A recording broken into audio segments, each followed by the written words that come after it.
Hello and welcome back to our series of videos previewing the British and Irish Lions tour games against Australian Super Rugby franchises in 2025. My name is Hugh, and in these videos we are deep diving the opposition the Lions are set to face and getting to know a bit more about them. We'll be learning about their history, we'll be naming their best players, we'll be identifying their strengths as a team, and most importantly we'll be pinpointing their weaknesses. If that sounds like something that appeals to you, please consider subscribing to the channel. We've seen a lot of growth over here over the last few weeks, and I would love it if you were along for the ride too. Today we are talking about the ACT Brumbies. Good team. I've been looking forward to doing this one. This is proper rugby. So based in Canberra, the Brumbies were founded in 1995. They have won the Super Rugby title twice, in 2001 and 2004. A Brumbie is a type of wild horse that you get in that area of Australia, as is reflected on the team's logo. Currently coached by Stephen Larkham, they finished third in this season's Super Rugby table, making the semi-finals where they lost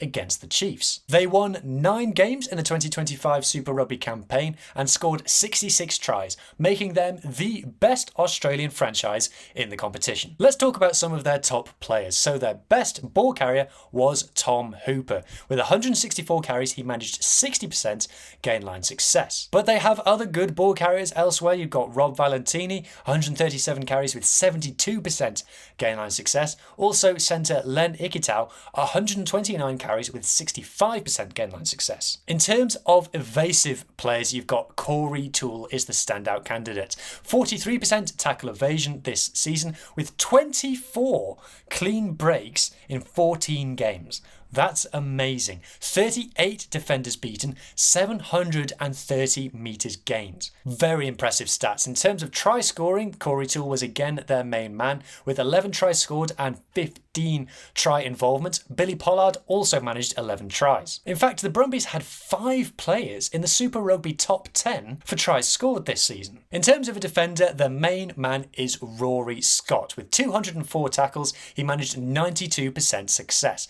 7 dominant hits and 8 turnovers won. I also need to shout out Nick Frost. From 219 tackles, he made 85% of them successfully. Also Tom Hooper at 194 tackles managed 92% success rate and 13 turnovers won. And before we move off talking about players, I need to read you Tom Wright's stats, their fullback.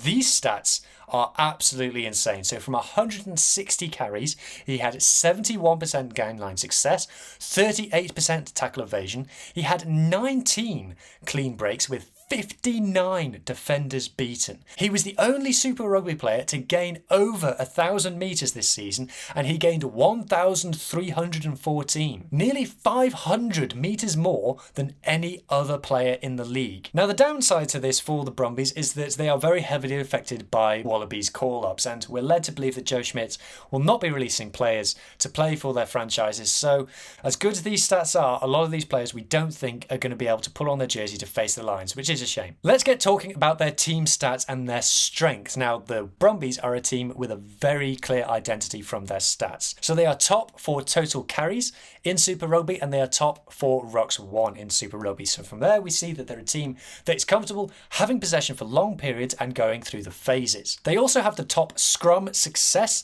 in Super Rugby and got 0% of their scrums were lost via penalty. Now, as we mentioned in the Queensland Reds video, the refereeing of scrums in Super Rugby has been a point of contention this season. Essentially, the contest of the scrum is being slowly removed from the game down there. I think if they were being refereed or playing in the Northern Hemisphere or by Northern Hemisphere refs, probably wouldn't see stats like that, to be honest. But everyone in Super Rugby had the same laws applied to them, and the Brumbies came out best, so you have to say fair play to them on that front. They're also top for opposition scrum won in Super Rugby. Now, there's no way that you can disparage that.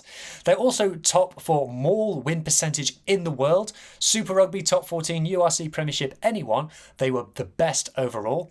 And they're also top for tries from set piece, originating from set piece in the world. So straight away we can say what the Brumbies' identity is. They're a physical team. They like to play off set piece. They prioritise the set piece, the scrum and the line out, very reliable. And as we're about to see from their weaknesses, they are perhaps not the most razzle-dazzle team in the world. So let's talk about that now. They have the fewest offloads of any team in Super Rugby, and when they do offload, their success isn't great. They are not about an offload, these guys. They have the worst tackle evasion as a percentage in the world. As I said before, they like to go through the phases. They're not about stepping you in a phone box. They also have the fewest dominant tackles per game in the world. Now, that sounds like a bad stat, and it probably is. Having dominant tackles isn't a bad thing, but some teams prefer to kind of soak up in the tackle. This is something the Wales did a lot in their pomp under Warren Gatland, so that might just be a stylistic choice. And they're also the worst for tries from their own half in the world. Now, that is quite weird when you consider Tom Wright's stats. I mean, the way that he's getting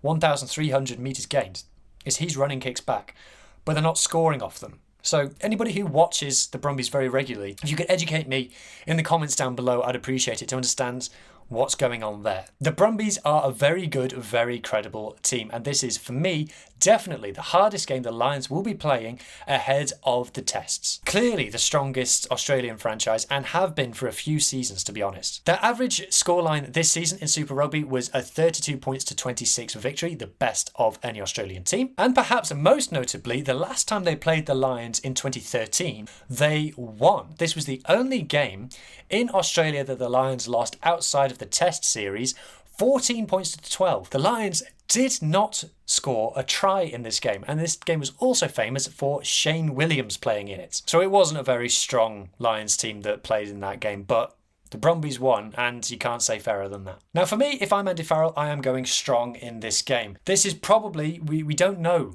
about the strength of the Pacifica team or the Anzac team. A lot of people think the Anzac team is going to be strong, but based on the data that we have, the Brumbies are going to be the strongest team, with the caveat of their best players are called up to play for the Wallabies and probably not be released. So for me, I'd go full strength for this game. It's a week and a half before the full test, so there's plenty of recovery time. As we said in the last video, traditionally in the Lions tours, we talk about the midweek team being the weaker and the weekend team being the stronger. I think on this tour, it needs to be reversed, because the Reds and the Brumbies are clearly stronger than the weekend games against the Tars and the Western Force. But as ever, that is just one person's opinion. Let me know what you think is going to happen in this game in the comments down below, and I will catch you in the next video.